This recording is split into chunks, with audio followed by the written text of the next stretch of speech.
Hello everyone, very good morning all of you. कैसे हो आप सब? आई होप सब बड़े होंगे, मस्त होंगे।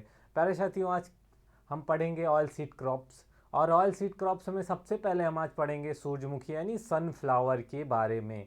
तो आइए शुरू करते हैं हम आज की अपनी क्लास को, सनफ्लावर की क्लास को शुरू करते हैं। वैसे तो सबसे पहला सवाल ये होता है कि सनफ्लावर सूरजमुखी क्यों कहा जाता है, उसका नाम ही सूरजमुखी क्यों है। तो इस पे गौर करेंगे।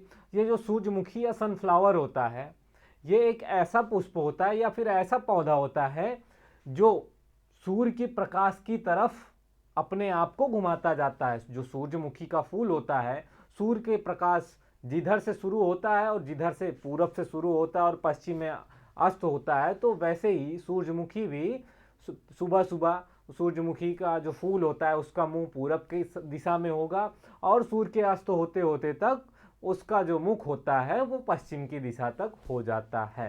तो इसीलिए इसे बोलते हैं सूरजमुखी, क्योंकि ये हमेशा अपना मुख सूरज की ओर किए रहता है। तो आइए शुरू करते हैं हम सूरजमुखी के बॉटेनिकल नेम से आज सूरजमुखी की क्लास को। तो वानस्पतिक या फिर बॉटेनिकल नेम सूरजमुखी का जो है ये है हेलिसेंथस। सूरजमुखी का बॉटेनिकल नेम हेलिएंथस एनस है। और इसके कुल की बात करें या फिर फैमिली जिसे बोलते हैं, कुल या फैमिली, वो है कंपोजिटी। सूरजमुखी का पौधा या फिर जो सूरजमुखी है, सूरजमुखी ये इसकी जो फैमिली है कंपोजिटी है। और इसका बॉटेनिकल नेम फिर या फिर वनस्पतिक नाम जो है उसे बोलते हैं हेलिएंथस एनस। और इसमें गुणसूत्र की संख्या की बात करें, गुणसूत्रों की संख्या की बात करें, तो गुणसूत्रों की संख्या इनमें 2n बराबर 34 होती है। ये था सूरजमुखी का एक थोड़ा सा परिचय। उस परिचय में हमने क्या देखा कि सूरजमुखी का बॉटेनिकल नेम या फिर वनस्पतिक नाम हेलिएंथस एनस, और उसके कुल के बारे में, कुल यानी फैमिली। तो ये जो फैमिली है इसे बोलते हैं, ये कंपोजिटी फैमिली से बिलोंग करता है। और गुणसूत्र संख्या की बात करें तो गुणसूत्रों की संख्या 2n बराबर 34 होती है। आइए शुरू करते हैं और कुछ जानकारी सूरजमुखी के बारे में हम जानते हैं। तो सूरजमुखी एक सदाबहार तिलहनी फसल है। सूरजमुखी सदाबहार महत्वपूर्ण तिलहनी फसल है। सूरजमुखी जो है ये एक तिलहनी फसल है, क्योंकि इससे जो है हमें तेल प्राप्त करते हैं। और ये प्रकाश व ताप का असंवेदनीय होता है। क्या होता है? ये सूर्य और ताप का। और इसके बीज में जो सूरजमुखी का बीज होता है, इसके बीज में लगभग 40 से 50% तक तेल पाया जाता है। जैसा कि हमने शुरू में ही बताया कि सूरजमुखी एक तिलहनी क्रॉप है, और तो फिर इसमें जो इसके जो बीज होते हैं उनमें तेल के प्रतिशतता की बात करें तो तेल का जो प्रतिशत होता है वो लगभग 40 से 50% तक तेल पाया जाता है। और इसमें प्रोटीन की बात करें, एक और अच्छी बात इसमें यह है कि इसमें प्रोटीन की भी मात्रा पाई जाती है, वो भी अच्छी खासी मात्रा में। सूरजमुखी में लगभग 20 से 25% तक प्रोटीन भी पाई जाती है। तो प्यारे साथियों ध्यान दीजिए यहाँ पे कि सूरजमुखी जो होता है इसमें लगभग 40 से 50% तक तेल पाया जाता है। और वहीं प्रोटीन की बात करें तो इसमें लगभग 20 से 25% तक प्रोटीन भी पाई जाती है। सूरजमुखी की जो खलियां होती हैं ये पशुओं को खिलाया जाता है। अब खली कहाँ से आई? तो खली जो सूरजमुखी का बीज होता है, जब इसे हम तेल निकलवाने के लिए ले जाते हैं तो उससे जो खली प्राप्त होती है, उस खली की बात कर रहे हैं कि वो खली पशुओं को खिलाई जाती है। क्योंकि सूरजमुखी से प्राप्त जो सूरजमुखी के बीजों से जो खली प्राप्त होती है उनमें भी प्रोटीन की मात्रा लगभग 40 से 44% तक होती है, जो कि पशुओं को खिलाने के लिए बहुत ही लाभदायक होती है। जो खली होती है ये पशुओं को खिलाने में बहुत लाभदायक होती है पशुओं के लिए। आगे हम बात करेंगे उत्पत्ति स्थल एवं विवरण की कि सूरजमुखी की उत्पत्ति कहाँ हुई। तो सूरजमुखी की उत्पत्ति, पहले तो सूरजमुखी जो शब्द है इसकी उत्पत्ति हेलियास शब्द से हुई। किससे? हेलियास शब्द से हुई, जिसका अर्थ है सूर्य एवं एंथस मतलब फूल से। एंथस का मतलब फूल होता है और सूर्यमुखी का मतलब एलियस, जैसे कि हमने उसके बोटेनिकल नेम को एलियंथस एनस, जो सूरजमुखी का बोटेनिकल नेम या वैज्ञानिक नाम है, उसे अगर हम दो भागों में बांटते हैं तो जो हेलियंथस है उसका मतलब होता है सूर्य और एनास का मतलब होता है फूल। तो इसका नाम उसी से पड़ा सूरजमुखी। उत्पत्ति स्थल की बात करें तो सूरजमुखी को जो उत्पत्ति स्थल है या उत्पत्ति स्थान माना जाता है वो दक्षिण पश्चिम अमेरिका माना जाता है। सूरजमुखी का उत्पत्ति स्थल कहाँ माना जाता है? वो दक्षिण पश्चिम अमेरिका माना जाता है, उसके एवं मैक्सिको भी माना जाता है, क्योंकि बहुत सारे ऐसे क्रॉप्स है, बहुत सारी ऐसी फसलें हैं जिनके उत्पत्ति स्थल के बारे में वैज्ञानिकों का अपना अलग अलग मत होता है।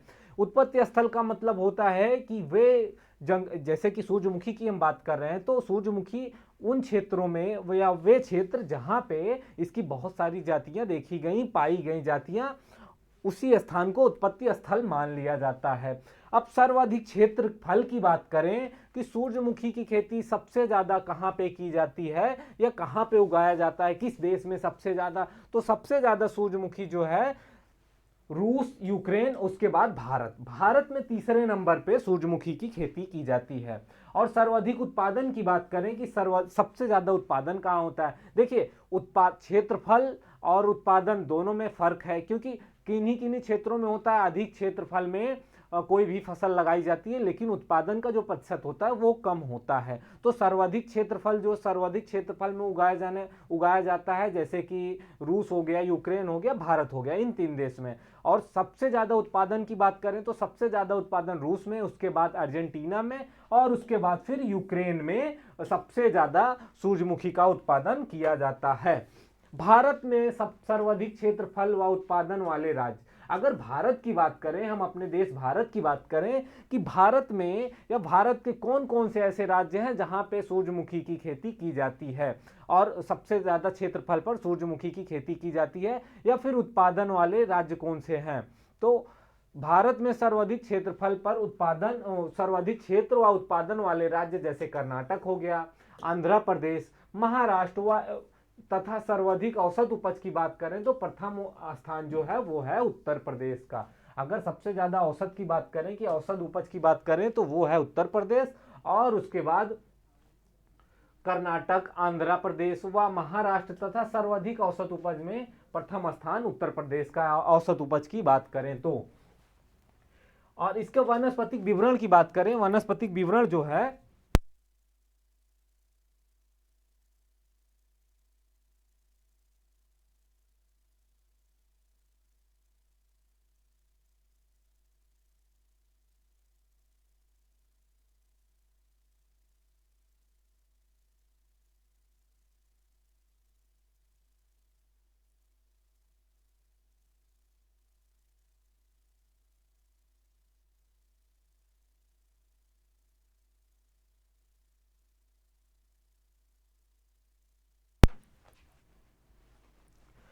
इसके वानस्पतिक विवरण की बात करें कि वानस्पतिक विवरण तो इसे जो है रबी के मौसम में और अक्टूबर नवंबर में उगाया जाता है।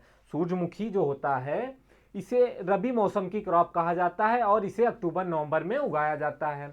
और ये जो है उन क्षेत्रों में जहां पे वर्षा 50 से 70% वार्षिक वर्षा वाले स्थानों पर भी इसे आसानी से उगाया जा सकता है। किन क्षेत्रों में जहां पे वर्षा का प्रतिशत जो होता है वो 50 से 70 सेंटीमीटर के बीच में होता है, उन क्षेत्रों में भी आसानी से सूरजमुखी की खेती की जा सकती है। और अंकुरण की बात करें कि कौन सा तापमान, अगर जलवायु की बात करें तो अंकुरण के लिए इसका जो है अंकुरण के लिए 50 से 70 सेमी, पहली बात तो 50 से 70 सेमी वर्षा वाले क्षेत्रों में इसको उगाया जा सकता है। और उसके साथ साथ अंकुरण की बात करें तो 25 से 30 डिग्री सेल्सियस, कितना 25 से 30 डिग्री सेल्सियस तापमान, तथा वृद्धि के लिए 20 से 25 डिग्री सेल्सियस तापमान की आवश्यकता होती है। सूरजमुखी की बात करें तो इसके जो बीज का अंकुरण, अगर हम इसकी बुआई करते हैं, बुआई करने के बाद अगर इसका अंकुरण प्रतिशत या फिर अंकुरण अच्छा अंकुरण प्राप्त करने के लिए उन क्षेत्रों में जहां पे इसकी बुआई करते हैं अंकुरण के समय 25 से 30 डिग्री सेल्सियस तापमान होना आवश्यक होता है। वहीं अगर इसकी वानस्पतिक वृद्धि की बात करें कि पौधे जो होते हैं, पौधों की वृद्धि की बात करें तो पौधों की वृद्धि होते समय, वानस्पतिक वृद्धि के समय तापमान जो होना चाहिए वो 20 से 25 होना चाहिए और अंकुरण के समय 25 से 30 डिग्री सेल्सियस होना चाहिए। भूमि की बात करें कि किस प्रकार की भूमि या सॉयल, किस प्रकार की मृदा जो है उपयुक्त होती है सूरजमुखी की खेती करने के लिए, तो सूरजमुखी की खेती करने के लिए जल धारण करने वाली मटियार मिट्टी में भी इसकी खेती की जा सकती है। और तथा भूमि का पीएच की बात करें, मिट्टी का जो पीएच होता है वो 6.5 से 8 के बीच होनी चाहिए। और मृदाओं में आसानी, जो जिन क्षेत्रों की मृदाओं का पीएच मान जो है वो 6.5 से 8 के बीच होता है, उन क्षेत्रों में भी बड़ी आसानी से सूरजमुखी की खेती की जा सकती है। और मिट्टी की बात करें तो जो मिट्टी होती है, सूरजमुखी की खेती जो होती है, जल धारण करने वाली मटियार मृदा से लेके मटियार मृदाओं में भी आसानी से की जा सकती है, या फिर भूमि का पीएच मान 6.5 से अगर 8 के बीच है तब भी उन क्षेत्रों में आसानी से की जा सकती है। कुछ उन्नत किस्मों की बात करें कि सूरजमुखी की कुछ उन्नत किस्में कौन कौन सी हैं, तो सूरजमुखी की कुछ उन्नत किस्में जैसे कि जवाहर हो गया, मॉडर्न और सूर्या। वही इसकी कुछ हाइब्रिड वेराइटियां हैं, जैसे हाइब्रिड वेराइटी है या फिर हाइब्रिड किस्में जो हैं KVSH1, ASH 3222, MASFH 17 या फिर VSF1, कुछ ऐसी प्रजातियां हैं जो हाइब्रिड किस्में, और कुछ जैसे कि जवाहर, मॉडर्न और सूर्या हो गई। बीज दर की बात करें कि 1 हेक्टेयर में सूरजमुखी की खेती के लिए कितने बीज की आवश्यकता होती है। अगर हमें सूरजमुखी की जो है 1 हेक्टेयर में सूरजमुखी की खेती करनी है, तो उसके लिए 1 हेक्टेयर के लिए अगर संकुल किस्मों की बात करें तो संकुल किस्में जो हैं वो लगभग 8 से 10 किलोग्राम प्रति हेक्टेयर की दर से संकुल किस्मों की आवश्यकता होती है। कितना? संकुल किस्में जो है प्रति हेक्टेयर में 8 से 10 किलोग्राम। वही संकर किस्मों की बात करें या फिर हाइब्रिड बीज जिसे बोलते हैं, हाइब्रिड बीज 6 से 8 किलोग्राम प्रति हेक्टेयर की दर से आवश्यकता होती है। और जो सूरजमुखी का बीज होता है, इसे कीटों से बचने के लिए, बैक्टीरिया फंगस से बचने के लिए बीजोपचार किया जाता है। इसे बोने से पहले इसे कैप्टॉन या थायरम 3 ग्राम ये दवा आती है, इसे प्रति किलोग्राम की दर से बीज को उपचारित करना चाहिए। वैसे भी लगभग हम सारी फसलों को या जो फसल के बीज होते हैं उनको उपचारित करके ही बोना चाहिए, ताकि उसका जमाव अच्छा हो और किसी प्रकार का कोई रोग व्याधि न लगे। आगे हम बात करेंगे बुआई के समय की, कि सूरजमुखी की बुआई कब किन समय में की जा सकती है या कौन सा समय उपयुक्त तो होता है इसकी बुआई के लिए।